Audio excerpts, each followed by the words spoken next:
and welcome to the Impostor Syndrome Files. I am so grateful that you're here. My name is Kim Menninger, and I'm a women's leadership coach. I started this podcast because as a lifelong sufferer of imposter syndrome and a coach who sees this in 98% of the women I meet, I wanted to take this conversation to a bigger stage, so to speak. Imposter syndrome is triggered by a lot of things, but two of the primary triggers are transitions and feeling different from those around us. Women in traditionally male-dominated environments experience these triggers on an almost daily basis, so it's only natural that we would feel this way. What compounds these feelings is the sense that we are alone. The belief that if we share our feelings, we'll expose our incompetence even further. So we carry it around like a deep, dark secret. I started this podcast because I want to put a stop to this nonsense and destigmatize imposter syndrome. Because we don't talk about it, we look around and assume that everyone around us has it all figured out, that we're somehow the exception to the rule, when in reality, we're all feeling this way. And when we can own that and say it out loud, we all benefit. Nobody more so than you. So thanks again for being here. If you enjoy it, please share it with others who might also benefit.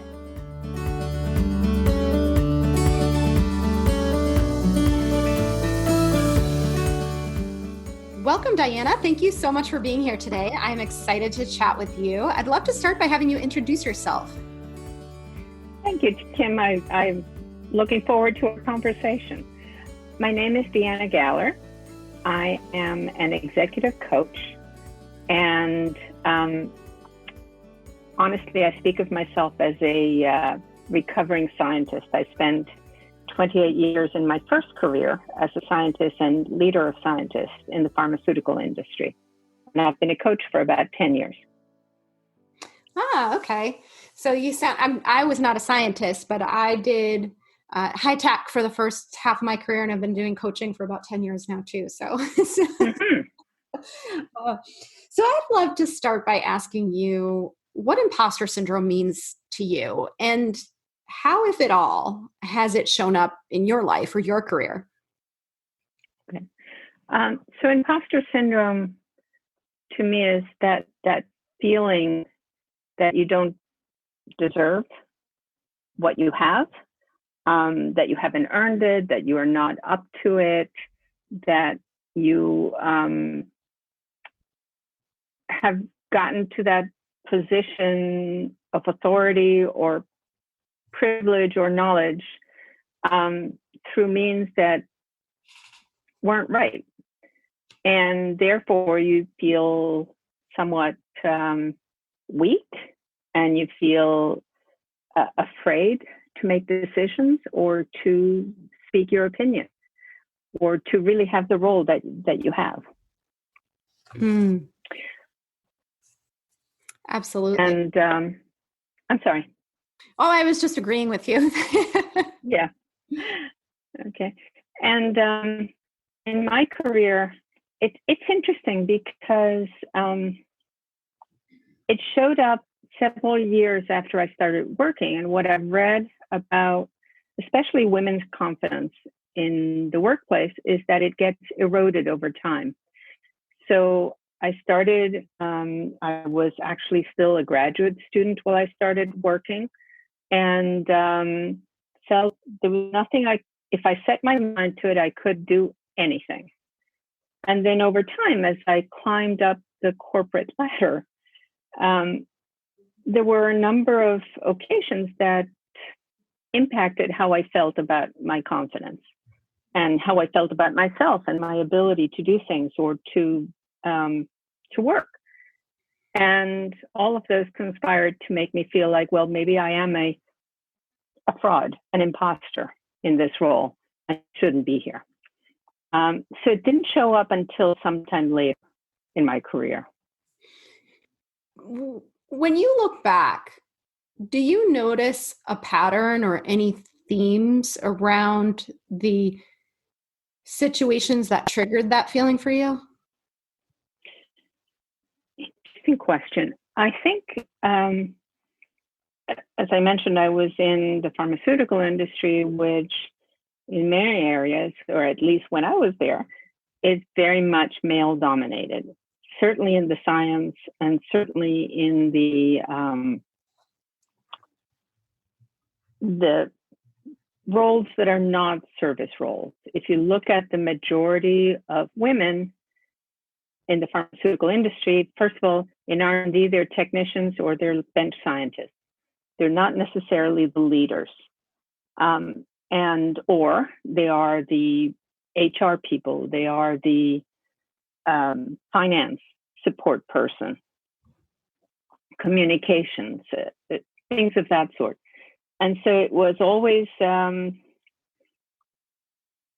being the first one in a role. And I think that's where it started to show up, where, again, I was different than the other people who had similar roles. And so it made me question whether it was right for me to be there or whether I would be able to succeed. What you're describing is a pretty classic symptom, so to speak, of imposter syndrome, in that sense of being different. And do you feel like and I'm trying to think of how to frame this, but there's a natural response that we have to feeling different that's sort of hardwired because of our natural tendency to want to fit in. But was there anything about the environment and how people interacted with you that you think was a trigger? I don't think it was a general thing. I think it was more of a matter of certain key individuals that did that, and I don't like to put the blame on the person here, but sometimes I think we tend to look for validation, and we tend to look for other people to tell us we're doing an okay job, where we actually know we are. And so, and part of the ethos and the norms and in the workplace, 20, 30 years ago, were that you were constantly given feedback or judged, measured against others. And so I think that all has an impact on how we feel, because if you slip a little bit, then you might think you would be afraid to slip a lot, if you will. Mm-hmm. So did you actively use any strategies, or are you aware of anything that you did during those times to help manage these feelings? Yeah, that's a great question. I think the main thing that I did is I found a group of other supportive women, or it found me. And we, in fact, I had a distance cocktail hour with them last night. So we've been really good friends for well over 20 years. And these were a lot of other women who were also on the rise in their careers. And it was helpful to have someone else to talk to and to listen to. And first of all, know we were not alone, and share those experiences and the day-to-day strategies on how to cope with things, as well as create a network that we could rely on for the work. And that was really helpful because other people didn't have that kind of network. So we had an opportunity to help each other in our work and in our careers and in keeping our sanity and our self-worth. That was critically important. So finding that peer group is really, I think, immeasurably valuable. You mentioned that group found you. Do you have any tips for women who may not have an obvious group to turn to? That's a great question. So in this case, we had a senior leader who was a woman who knew she was one of the very few who created an organization within our workplace for women. And so she looked for women who were on the rise, who were smart, who were friendly, et cetera. And she put us together and gave us a special training program with a fabulous coach. And I think that was the start. It wasn't how it actually succeeded, and it succeeded as a group through adversity. One of our members got divorced, and we all pulled ranks to help her through all of this. And I won't go into the details, obviously, but that adversity, which wasn't work related, just made us connect better. So that was what happened in my situation. I'm also a member of an organization for women called the Healthcare Businesswomen's Association. And I actually run a group for executive women. I have run, actually, I'm taking a break this year, where we put together women who are in the senior levels, because that's where it gets harder to meet peers or to have peers even in some companies. And we put this group together from women from different companies so that they would create their own circle of advisors, circle of trusted friends. And we've been running this for 7 or 8 years now, and put together women who meet once a month and do this kind of thing, talk to each other, connect, understand what's going on in their lives and their work, and provide support. And these are managed through with a coach at each one, so that the conversation is facilitated, especially in the early days when it's harder to connect. And some of these groups, actually, the first circle that I started, we still meet.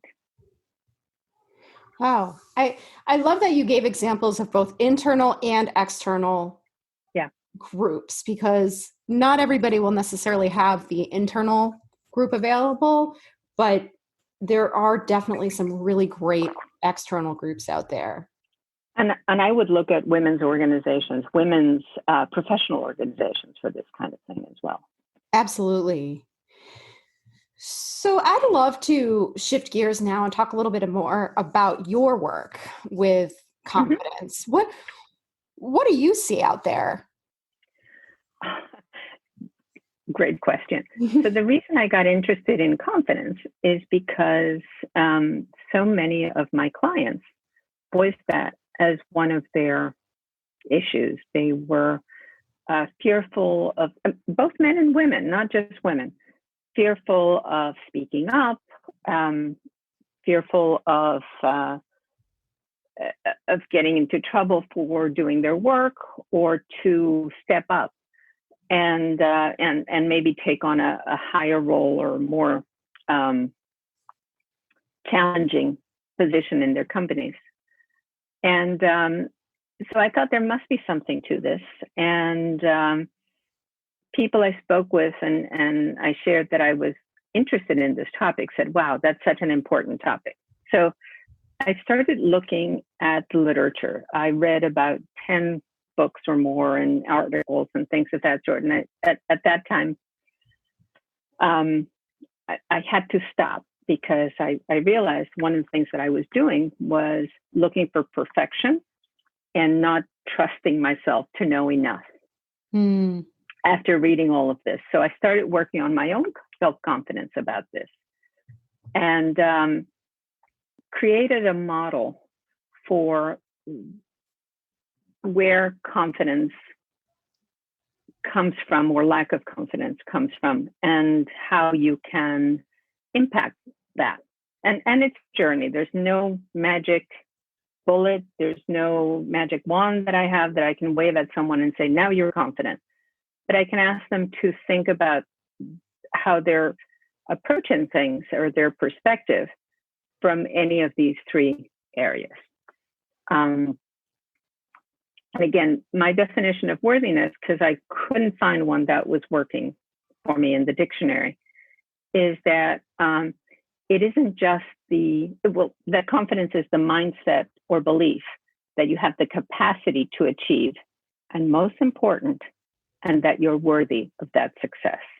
Mm. That's such a powerful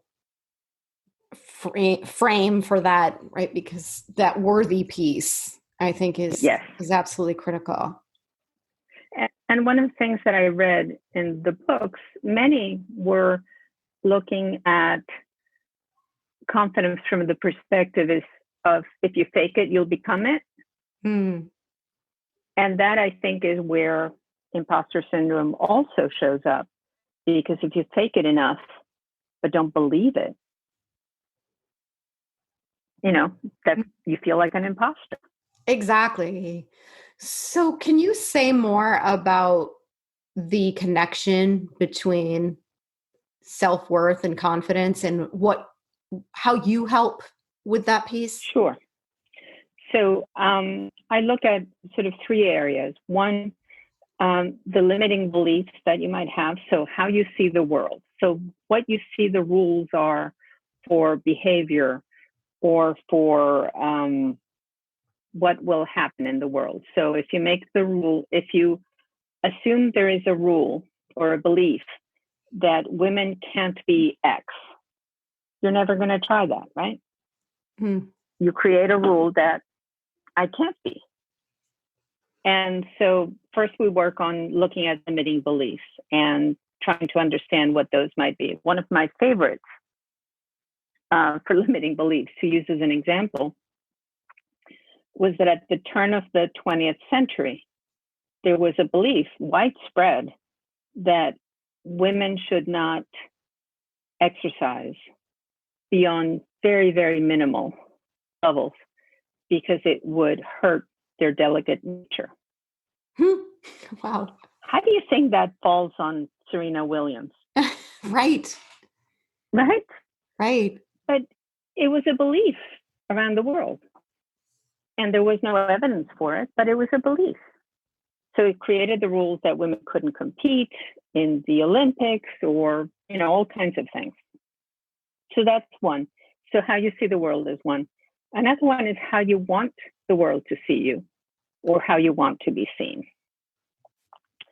And there comes a lot about the feedback and perfectionism and that ideal image that might have been something that you created as a teenager and you're still measuring yourself against. So making comparisons against others, regardless of whether they're valid or not, tends to, again, take away from how we feel, our worthiness, our abilities, our capabilities. And when we take feedback in and personalize it and accept it, regardless of the spirit that it's given, in which it's given, that and not filter it, that can also take away from our sense of confidence.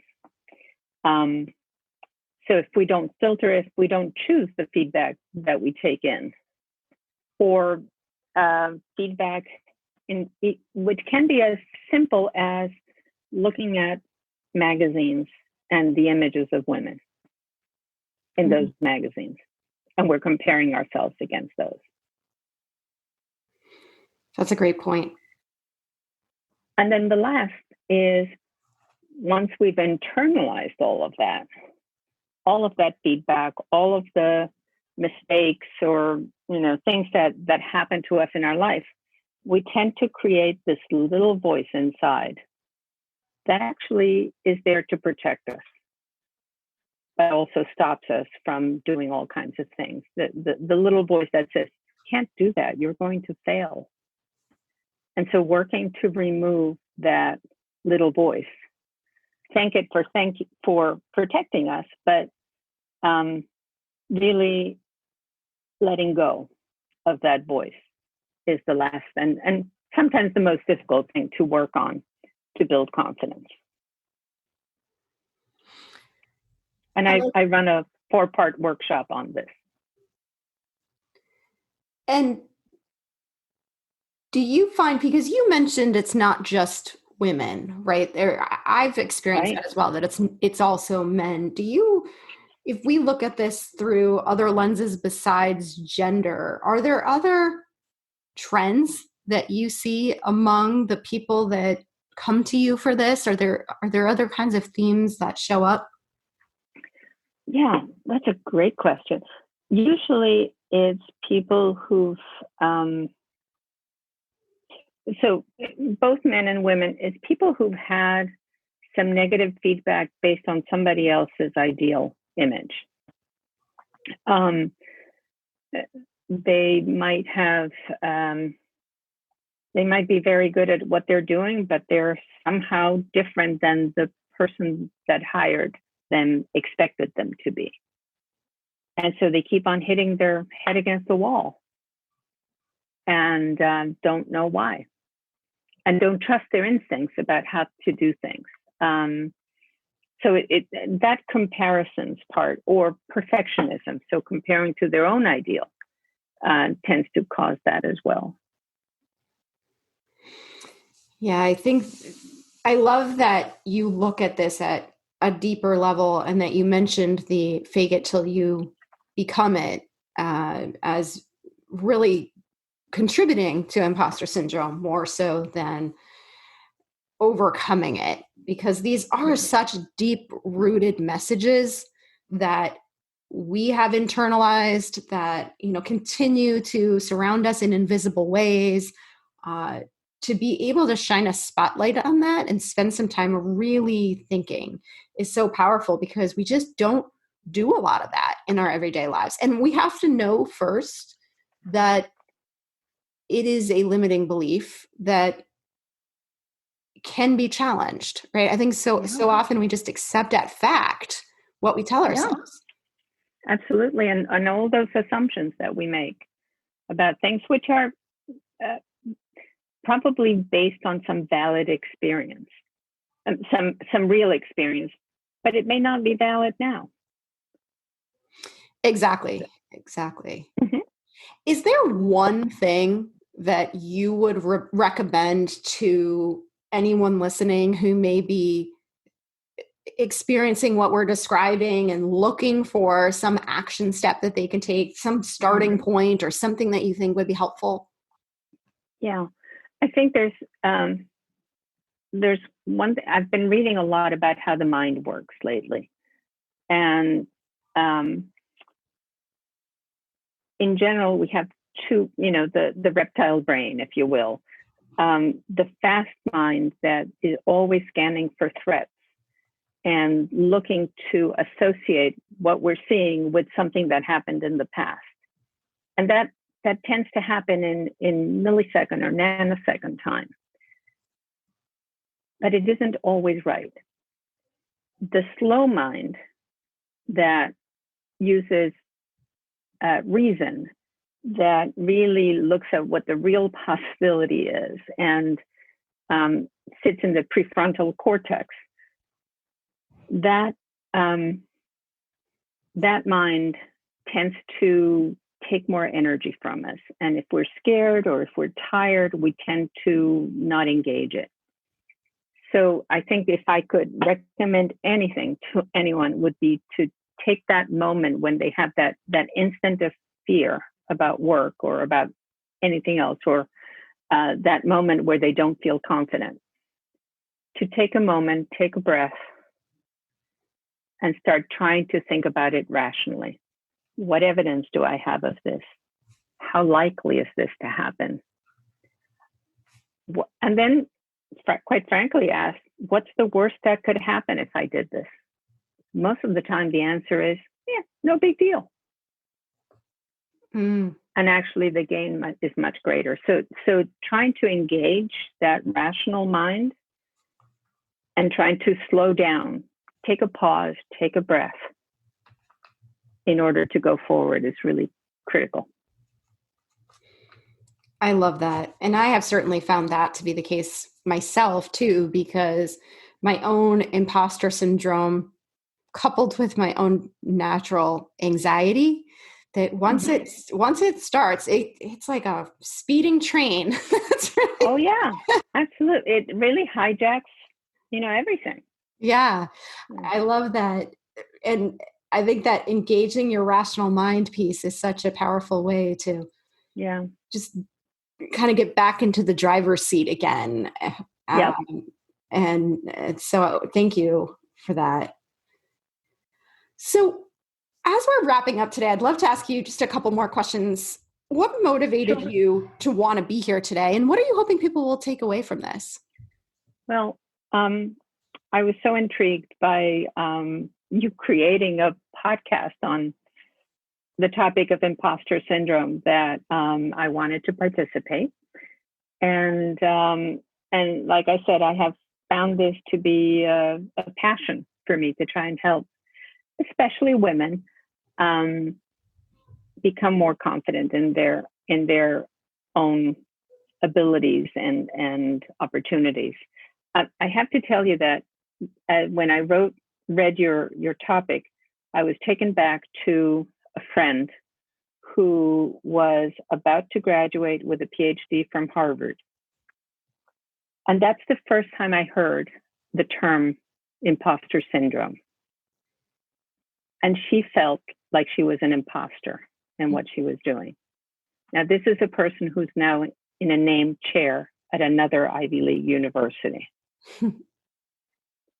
But this is what she told me. So I know this is so prevalent, so widespread, that wouldn't we get so much more if we engage the minds and the creativity, the ability to innovate of all of these people, and if they weren't afraid to contribute? So that's what I thought would be a wonderful result of this interview.